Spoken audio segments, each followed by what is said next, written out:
Successful message development and delivery is central to effective risk communication. In this mod, we introduce the key components of crisis and risk communication messages that reflect how individuals process information during high-stress situations.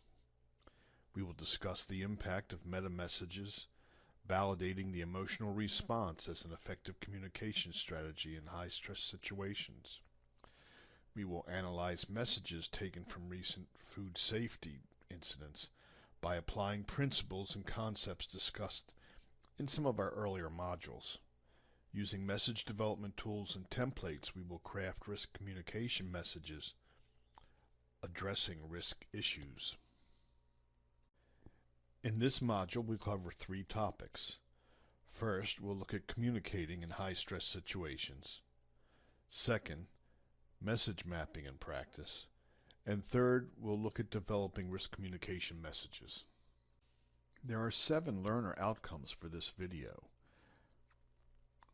You should be able to describe how the traditional communication model changes in a high-stress situation, describe the factors that enhance spokesperson trust during high-stress situations, list anticipated audience questions that may be raised during a risk event, and complete a message map that addresses a risk situation scenario. Continuing our learner outcomes, you should be able to identify the main components of an emergency risk communication message, define metamessaging and describe how this strategy fosters trust and credibility, and craft risk communication messages that include the key components: information, self-efficacy statements, and metamessages. This section addresses our first topic, communicating in high-stress situations. To understand how high-stress situations can affect communication, it's useful to consider the traditional communication model with the elements that you see here. Each can be affected by the stress of the situation. The sender is the communicator. The receiver would be the public, your partners or stakeholders.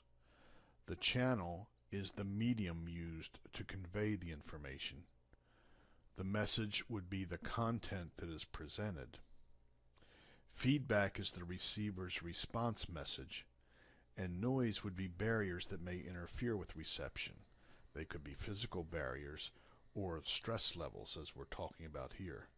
The environment, of course, is the time and the place for the message.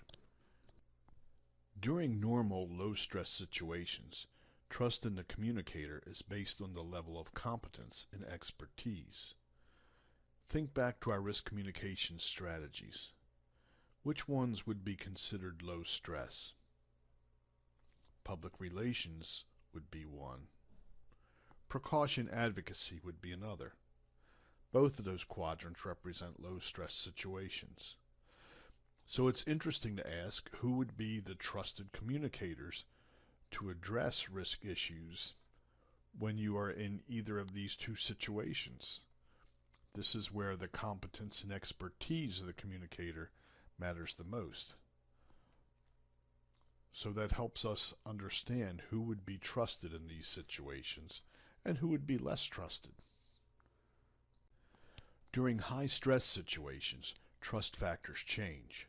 Listening, caring, and empathy become more important for establishing trust. These are the primary factors, and they are assessed within the first 30 seconds that you begin to speak. Competence and expertise become less important. Traditionally, we select our official spokespersons based on the position or the level of expertise, and not that person's ability to express empathy and caring. That can be a mistake in high-stress situations. A classic example of spokesperson empathy and caring was Rudy Giuliani's response to a question concerning the projected number of fatalities on 9/11. He said, "The loss of life is greater than any of us can possibly bear." Now let's consider the effect of this high stress on the communication model. The sender's effectiveness depends on the sender's credibility and trust. The receiver has a reduced ability to process complex information, so messages need to be simplified. With respect to feedback, it is critically important to gauge the public's response. The noise that interferes with the ability to process information is the stress that everyone is feeling. We're taking every possible aggressive posture we can. It's sickening for us to see anybody in the public suffer in this way, especially if they got ill from eating at Taco John's. This is a quote from the E. coli outbreak that occurred in a restaurant chain on the East Coast in December of 2006. Based on our previous discussion, I would ask you, what does this statement illustrate? And the answer would be that it expresses sympathy for victims and also has some expertise, the company president. So notice that messages must reflect actions or realities. While the spokesperson during Hurricane Katrina expressed sympathy for victims, the response efforts did not reflect that caring and empathy, and so these messages were perceived to be insincere and further eroded trust. So the messages have to be backed up by actions or realities. Let's consider how we process information in low and high stress situations, because how we communicate during high stress situations is decidedly different than normal situations. In low stress, the receiver can process an average of 7 bits of information. That's why telephone numbers are 7 digits long, or at least were in the past. In high stress situations, our ability to process information is reduced to 3 information bits. So you're going to hear a lot about threes. In low stress, information is processed in a linear order, 1, 2, 3. First do this, then do that, and then do the other thing. In high stress situations, however, information is processed in a primacy order. That means we remember the thing that we felt was most important, regardless of its order. Or we might process information in recency order. Instead of 1, 2, 3, we might remember what was most recent, 3, 2, 1. In low stress situations, information is processed at an average grade level. Local newspapers typically are written at the 7th or 8th grade reading levels. In high stress situations, information is processed at 4 grade levels below the local grade level. So instead of an 8th grade message, you would write messages suitable for a 4th grader. In low stress situations, the focus is on competence, expertise, knowledge. This is where your title and credentials are important. In high stress situations, the focus is on caring, empathy, compassion. This is where meta-messages are going to be most important. Because mental noise interferes with the receiver's ability to process information, we have to make communication adjustments in high stress situations, such as those we confront in outrage management and emergency and crisis communication. Some of the things that we need to do would be to simplify the message, lower the reading level, reduce the number of message points to a maximum of 3 points, use short sentences, use numbers carefully, use pictures or graphs to present ideas. To be safe, don't eat it. What high-stress communication strategies are demonstrated in this message? This is a simplified message. It's direct, a short sentence. It gives people something to do. One limitation of creating pre-scripted crisis messages is that they often do not capture high-stress communication approach needs. So keep in mind those high-stress communication differences. This is a different type of risk communication message. What high-stress communication strategy was used as part of this company's recall message? The answer is it's a simple use of a graphic. We are telling everyone to get rid of fresh bagged spinach right now. Don't assume anything is over. This is another simplified message. It's written at a 4th grade readability level using short words and short sentences. Here are the 4 stages of a crisis. Communication goals and strategies change with each phase. Preparedness would be pre-event kinds of communications.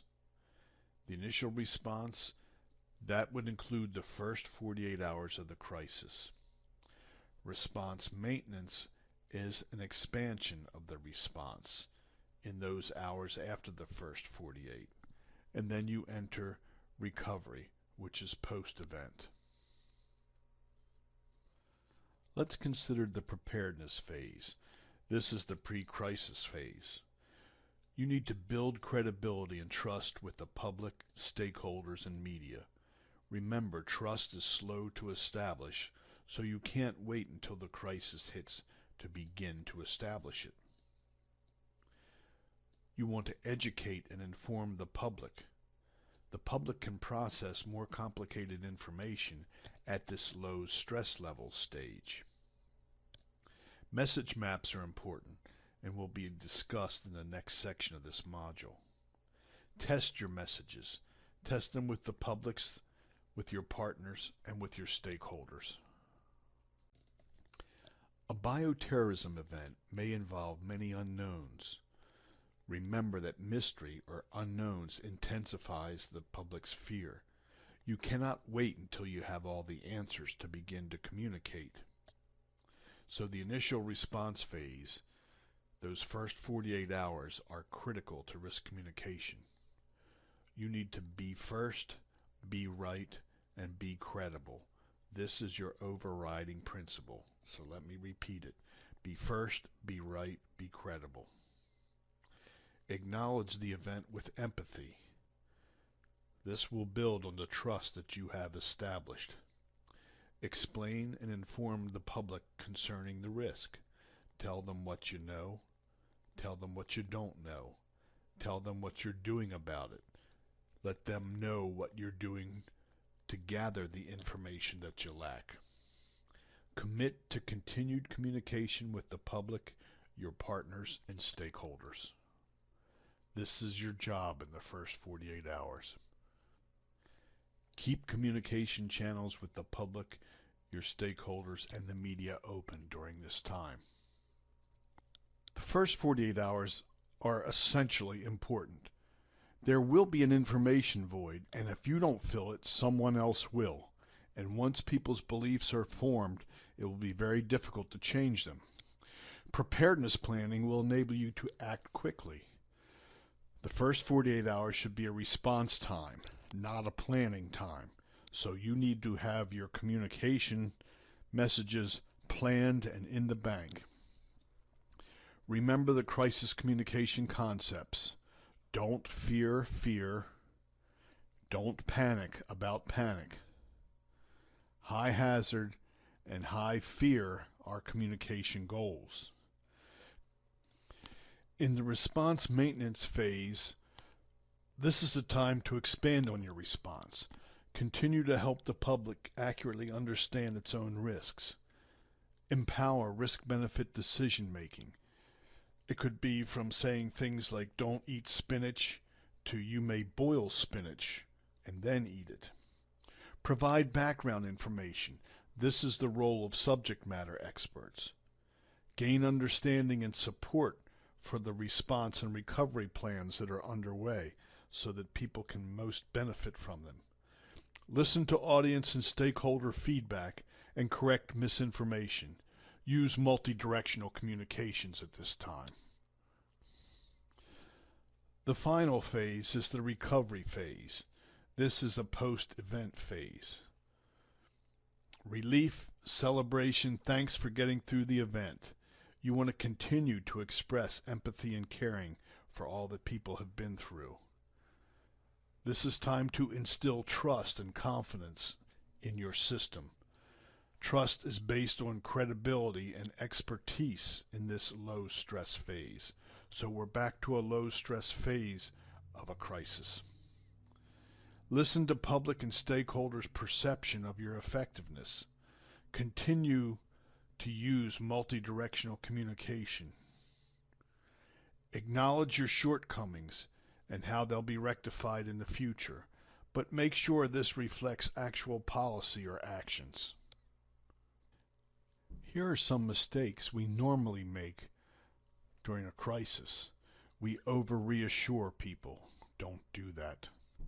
We sound too certain and too confident. We wait too long to communicate. Remember, be first. We fail to communicate the complexity of decision-making, or we fail to acknowledge the diversity of opinions that exist.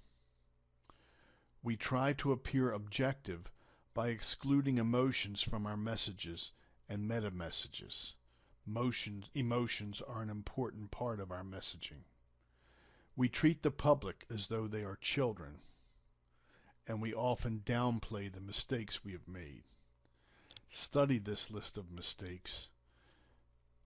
Design risk communications to avoid them. Developing message maps is a helpful first step in developing risk communication messages. Message maps serve as a useful tool in organizing and simplifying complex content. A message map is a roadmap for displaying detailed, hierarchical, organized responses to anticipated questions or concerns. It's a visual aid that provides at a glance the organization's messages for high concern or controversial issues. Message mapping was developed by Dr. Vincent Cavello of the Center for Risk Communication. The approach is based on how people process information during times of stress. No organization can anticipate all the risks or crises it may face in the future, but most organizations can anticipate many of them, and when you can prepare a message map. The function of a message map is to promote pre-event preparedness.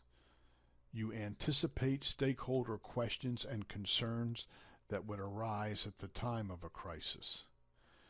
The map provides a framework for organizing information. You can craft clear, concise, key messages ahead of an event's occurrence so that you don't have to spend your time planning when you should be reacting and acting. A message map promotes message consistency within an organization. Message maps are based on the rule of 3. In high-stress situations, people can process 3 information bits. The rule of 3 states that in high-stress situations, we should present 3 key messages. Repeat the key message 3 times.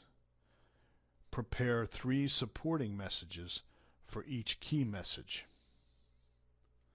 So note that this rule of 3 has 3 components. By contrast, in low-stress situations, we can process up to 7 bits of information. When in high-stress situation, Cavello's 27-9-3 rule is extremely valuable. Ideally, messages will be structured to meet the 27-9-3 rule. That means your message is delivered in a total of 27 words, it's delivered in no more than 9 seconds, and it features 3 key messages. So what are the steps for developing message maps? Step 1 is to develop a list of all questions you may be asked to address. Then apply these 3 ideas. What are the 3 most important things you would like your audience to know? What are the 3 most important things your audience would like to know? And what are the 3 most important things your audience is likely to get wrong unless they are emphasized? This is the information that you are listing in order to develop a message map. Your key message should be able to stand alone, and then you would provide 3 supporting ideas for your key message. In the aftermath of 9/11, there was an incident of mail being received in Washington, D.C. at the Capitol building that had anthrax in it. This is a simple sample message map addressing the question, what should I know about anthrax? So for each of those questions you identify, you would map out a message just like this. There are 3 key points numbered 1, 2, and 3. Notice that those 3 points taken together total 22 words. You can say them in under 9 seconds. For each of the key points, there are 3 supporting ideas. Count the 3 supporting idea words. You'll notice that they are also coming in at 27 or less, so that the supporting points can be said in 9 seconds or less. This is the way to map a message. There are many benefits to message mapping. This would include some common uses for message maps, such as preparing communication plans for emerging or anticipated crises. If you know there can be a flood, a hurricane, a toxic spill, then you can begin to anticipate the kinds of questions that people are going to have and prepare these messages and put them in the bank. You can use them to prepare for media interviews, press conferences, for an open forum. They are very useful to organize and focus your thoughts. Message maps are also used as a first step in creating a risk communication message or statement. Message maps are just the beginning of good risk communication. There are potential limitations of these message maps. For example, this all question and answer format can create complacency. Focusing on message maps alone might fail to consider the audience, the communicator, and in some cases it could fail to provide useful information to people. They can be stilted, and as a result they may ignore important metamessaging concerns, something you'll hear about more later in the course.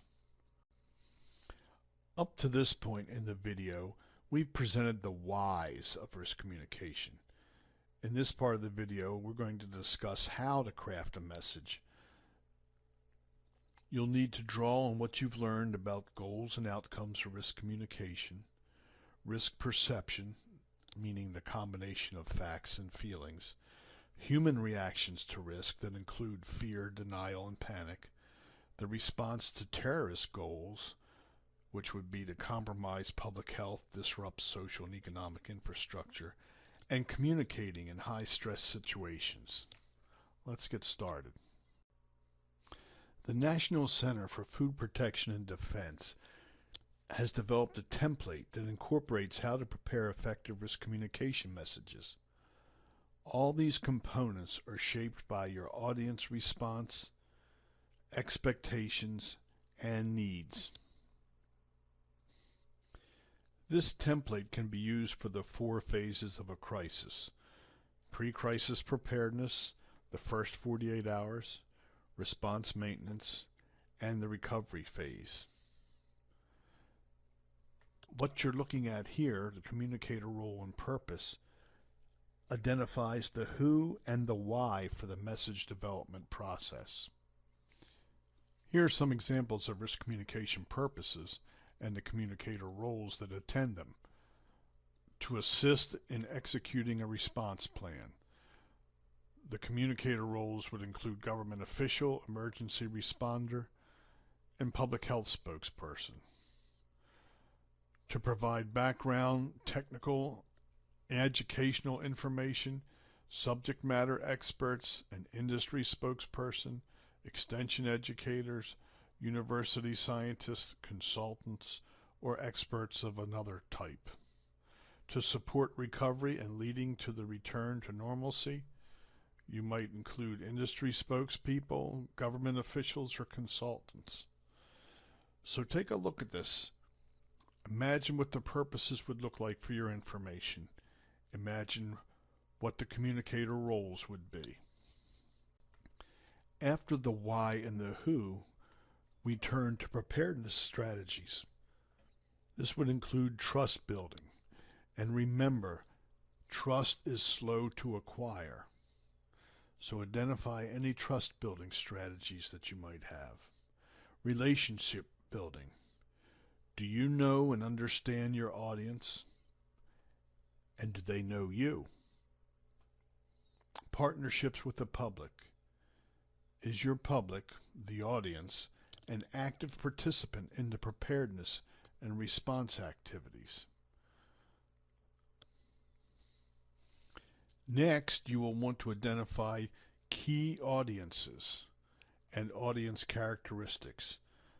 These could be based on education, knowledge of the event or issue, age, language, cultural orientation, or other characteristics. And often, understanding those other characteristics is critically important and will require the community of practice knowledge that many of you have. Remember our message mapping exercise. Metamessage strategies, the subject of our very next slide, would be recorded here as part of your message development. Metamessaging strategies addresses all of the content other than the substantive information, like whether you should be alarming or reassuring, whether to sound confident or tentative, whether to come across as human or bureaucratic, whether to concede or hide areas of internal dissent. Metamessaging is an intentional strategy, but it doesn't preclude sincerity. So some of the things to keep in mind would be to communicate with compassion, concern, and empathy. That doesn't preclude professionalism. It enhances your credibility and your trust. Express feelings. Say, I feel terrible. Say, I understand why you're frustrated. Say, I would be concerned as well. Demonstrate honesty, candor, and openness. Dare to apologize. I'm sorry that we've been unable to. Admit your mistakes. We were wrong to withhold this information. Accept uncertainty and ambiguity. Don't wait until all the facts are in to communicate with the public. Express wishes. I wish I could say that we would know in the next 24 hours, but we won't. These are all part of the meta message. They go beyond the substantive information, and they are critically important in addressing that outrage component of a risk communication message. Meta messaging includes nonverbal messages as well, and best practices reinforce meta message strategies. So remember, you want to communicate with compassion, concern, and empathy. Demonstrate honesty, candor, and openness. Accept uncertainty and ambiguity. And you want to do these things non-verbally as well. Nonverbal messages include staging, the flags, the symbols, the staging that you use to try to reestablish community cohesion. Clothing should be appropriate to the setting. If you're in the farm, in the field, or in City Hall, you're going to dress differently. You want to appear with credible resources, perhaps from the community. Where you say what you say is important. If possible, do that at the disaster site. Not saying anything, the no comment, is also part of the meta message, and it's not always a good part of the message. Peter Sandman says meta messaging is not just about what happened, it's about the intersection between what happened and us, and most particularly about how we feel or ought to feel about what happened. So based on what we've discussed up to this point, why use metamessaging? The answer is because it builds credibility and trust in high-stress situations. It acknowledges the audience's response. There are three components of a risk communication message, and your message should include these three components using the information that you identify on the first part of the template here. The three message components are basic information, self-efficacy statements, and meta messages. We'll address each in turn. The first part of your message development is basic information. This is where you tell people what you know, what you don't know, what you're doing about it, or what you're trying to do about the situation, and when you'll provide the next update. Self-efficacy statements give people meaningful actions to do, so remember must, should, and could. Self-efficacy helps to restore a sense of control over an uncertain and threatening situation. It empowers the audience to make informed decisions. So the three types of self-efficacy statements that you want to include would be what you must do, what you should do, what you could do. Imagine a hurricane about to land, or a dam or a levee that is in danger of failing. Imagine a foodborne outbreak, or any other kind of natural disaster. What are the things you must do? What are the things you should do?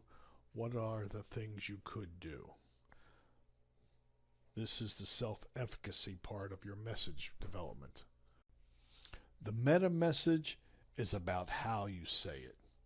These are expressions of your feelings and acknowledging the feelings and reactions of the audience. So you have verbal, how you say it, meta messages, nonverbal meta messages, empathy and caring meta messages. Make them part of your message development. Here are some additional suggestions for developing your risk messages. Follow St. Francis of Assisi and seek first to understand, not to be understood. Work for mutually satisfying ends. Encourage independent investigation or sources for additional information. Adapt your messages to enhance understanding. Use talking points. Here are some more things to do. Stay on the message. Use bridging. Move smoothly from one point to the next. Use simple visual aids that are easy to interpret. Use rhymes or acronyms that are meaningful to people. Remember the idea of 3 items in high stress, so use groups of 3. Here are 3 things you can do. Here are 3 things to remember. Use personal pronouns. You and I and we. These things work. Anticipate, anticipate, anticipate as much as you can and prepare the messages ahead of time. As much as you are able, as much as circumstances allow you to do. When in high stress situations, avoid insisting on your findings. Don't use comparison of risks during high stress. Avoid cliches. Try not to impose solutions on people. Avoid humor. Avoid jargon and acronyms and overly technical information. This excludes people from participating in the conversation. Also avoid overused phrases. Things are worse than we hoped. I feel your pain. Those things have become cliched and can aggravate an audience. Developing risk communication methods is both an art and a craft. The art of the process is being proactive, building trust, building relationships, listening to the public. Metamessaging, being compassionate, concerned, empathetic, being honest and open. There's also craft. Remember the rule of 3. Identify key questions. Develop key messages in response to those questions. Know what the communicator's role is. Target your audience. Provide self-efficacy information. What you must do, what you should do, what you could do. Here are some best practices we've covered in this video. Communicate with compassion, concern, and empathy. This enhances your credibility and your perceived legitimacy. These characteristics do not preclude professionalism. Caring about people doesn't mean you're not a professional. Demonstrate honesty, candor, and openness. Without openness, the public will seek information from less accurate sources. Recognize that the situation involves risk sharing. Accept uncertainty and ambiguity.